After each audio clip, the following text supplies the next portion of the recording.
Sa kailaliman ng Richtersveld, isang desyertong rehiyon sa South Africa, nagkukubli ang isang alamat na nagpapakilabot sa mga tao, ang Grootslang.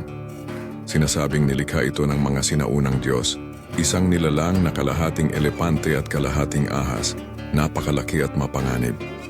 Ayon sa alamat, nagkamali ang mga Diyos sa paggawa nito.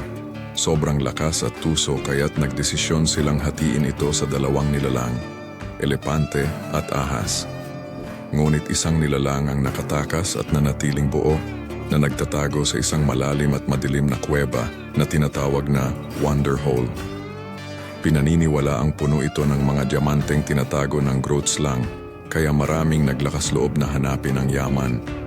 Marami ang nawala ng misteryoso at may mga kwento ng kakaibang sigaw at anino na lumalabas mula sa kuweba sa gabi. Sa ilang bersyon ng alamat, sinasabing maaring malusutan ang halimaw gamit ang mga alay na hiyas upang mapatahimik ito o makalusot sa kanyang teritoryo. Hanggang ngayon, nananatiling misteryo kung totoo nga ba ang nilalang na ito o katang-isip lamang ng mga ninuno. Ngunit ang takot at hiwaga ng Grootslang ay patuloy na bumabalot sa rehiyon.